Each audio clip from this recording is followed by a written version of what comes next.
মানুষের হাতে বেশি দিন ক্ষমতা থাকে না। ক্ষমতার অহমিকা একদিন ঢলে পড়ে, আল্লাহর ইচ্ছা থাকলে সেই দিন এসে গেছে। আপনারা আগামী 21শে মে নির্বাচন করতে, ভোট দিতে, ভোট কেন্দ্রে যাবেন, হাসিয়ে খেলে ভোট দেবেন।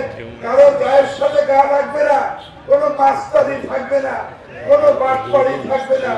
আপনার ভোট দেবেন। প্রধানমন্ত্রী শেখ হাসিনা যে বলেছেন জনসমুদ্রের মতো মানুষ যাবে এবং উল্লাস আনন্দ নিয়ে তার পছন্দ মতো প্রার্থীকে ভোট দেবে, সেই ব্যবস্থা আমরা করেছি। ভোট ইনশাআল্লাহ অবাধ সুষ্ঠু হবে এবং আপনাদের মনোনীত প্রার্থী নির্বাচিত হবেন। ভয়ের কোনো কারণ নাই। যারা ভয়ের কারণ ছিল এই প্রমাণ আমরা 17 জানুয়ারি দিয়ে দিয়েছি। সেই 17 জানুয়ারি নির্বাচনের আপনাদের মাঝে রব সাহেব এমপি হিসেবে এসেছেন। এই কুমারখালীতে আজকে 15 বছরের কোন উন্নয়ন নাই।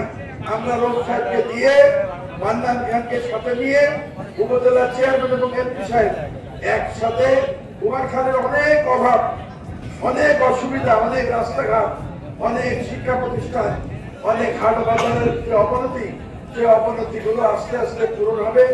কুমারখালী একটা আধুনিক শহর হবে। কুমারখালী একটা সাংস্কৃতিক নগর গড়ে উঠবে রব সাহেবের মাধ্যমে।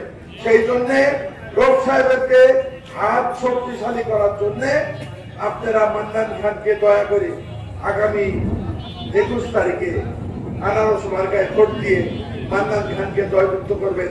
এই অনুরোধ আওয়ামী লীগের কুষ্টিয়া জেলা আওয়ামী লীগের পক্ষ থেকে আপনাদেরকে জানাচ্ছি।